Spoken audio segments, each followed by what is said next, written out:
현대로템은 현대자동차 그룹의 철도 차량 및 플랜트, 방산 제품 제작 전문 기업이다. 법인은 1999년 7월 1일 현대전공, 대우중공업, 한진중공업 등 철차사업부 통합법인이 출범, 한국철도차량 주식회사가 설립됐다. 그러나 창립 시기는 3사 통합 이전에 철도 차량 사업을 시작한 시기도 각기 다르다. 철도 차량 업체를 전부 통합한 회사인 만큼 국내 철도 차량 업계에서 상당한 영향력을 보유하고 있다. 매출액 비중으로는 철도 차량 사업이 가장 크지만 실질적인 수익률은 방위 사업이 가장 크다. 현대로템은 육군 주력 전차인 K1을 비롯해 K2 전차 등을 선보이고 있다. 다만 실적이 좋지 않아 매각설도 나왔지만 최근 실적 개선 및 해외 사업 수주 확대를 바탕으로 미온오리에서 100조로 진화 중이다. 현대로템이 글로벌 시장에서 존재감을 키우고 있다. 철도 관련 사업 분야가 대표적이다. 28일 증권가에 따르면 현대로템이 호주에서 수조 원대 규모의 전동차 사업 수주에 나설 전망이다. 현대로템과 현지 교통 전문 업체 다우너가 참여한 컨소시엄은 2월 초 호주 퀸즐랜드주가 추진하는 71억 달러의 9조 3천만 원 철도 사업 우선 협상 대상자에 선정됐다. 양사가 최종 계약을 맺을 경우 현대로템은 전동차 제작을 맡을 것으로 보인다. 컨소시엄을 구성해 사업에 참여한 만큼 수주 금액은 전체 사업보다는 적을 것으로 예상된다. 다만 철도 사업 매출이 늘어나는 것을 바탕으로 해외 시장 사업 확대는 현대로템의 기술 경쟁력 확대로 연결될 수 있다. 현대로템은 시드니에 전동차를 납품하며 호주 시장에 진출했다. 2016년 호주 뉴사우스웨일스주 교통부와 시드니 2층 전동차 512량 8,894억 원 규모를 납품하는 계약을 맺었다. 2019년에도 같은 지역의 전동차 42량을 추가 공급하는 826억 원 규모의 계약을 체결했다. 현대로템은 사우디아라비아 진출을 추진하고 있다. 지난해 11월 무함마드 빈 살만 사우디 왕세자의 방한을 계기로 사우디 투자부와 네옴 철도 협력 양해각서 MOU를 체결했는데 네옴시티 내 총 245km 길이의 철도에 투입될 고속철 480량, 메트로 전동차 지하철 160량, 전기기관차 120량을 공급한다는 내용이 담겼다.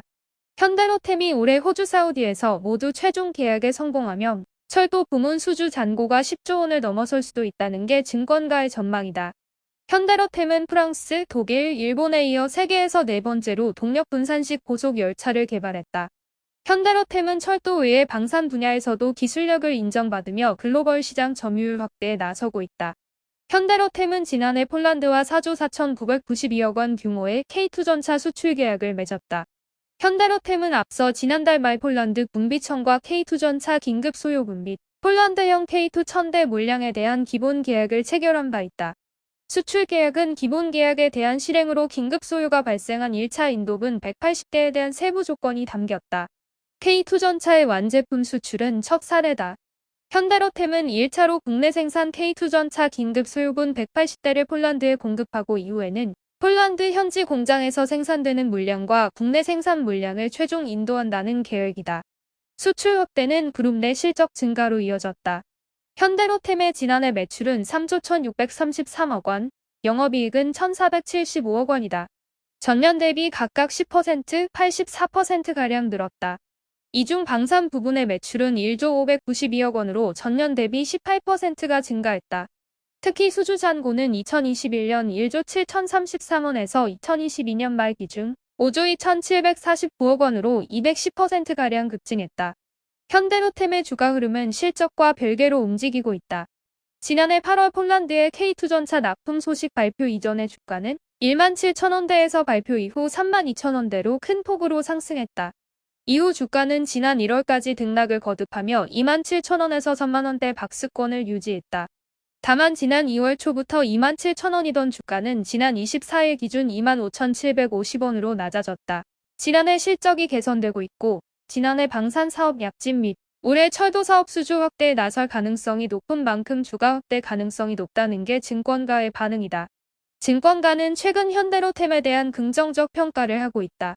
IBK투자증권은 지난 21일 K2 전차 플러스 기동화, 전력의 큰 축을 담당이라는 보고서를 통해 투자 의견 매수 목표주가 37,000원을 제시했다.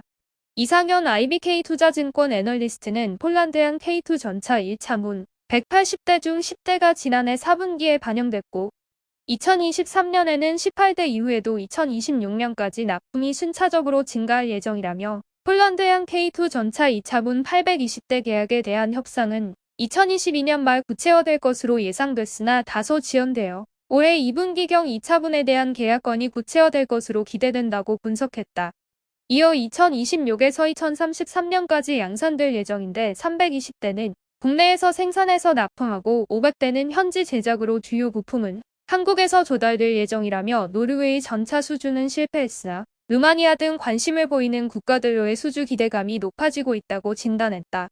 그는 또 미래 전장 패러다임 변화에 적합한 유무인 복합 차세대 전차, 차세대 차륜형 장갑차, 수소연료전지 및 전동화 시스템 적용 기술 개발을 추진 및 2022년 6월 신속 연구개발 사업으로 대테러 작전용 다족 보행 로고 사업을 수주했고 복합 거동 다족형 로고 플랫폼 기술 개발 1단계 2022년 1월에서 2025년 12월을 진행하고 있는 것에 긍정적인 점수를 줬다. SK증권도 비슷한 평가를 하고 있다. 지난 1월 31일 10년 만에 달성한 최고 영업이익이란 보고서를 통해 투자 의견 매수 목표주가 36,000원을 내놓았다. 나승두 SK증권 애널리스트는 지난 4분기 현대로템이 10년 만에 최고 영업이익을 달성했다며 현대로템이 전동차 저가 수주 개선, 방산 이익률 확대 등을 통해 15개 분기 연속 영업이익을 달성하고 있다는 점이 매우 고무적이라면서 확실한 체질 개선에 성공했다고 판단한다고 분석했다.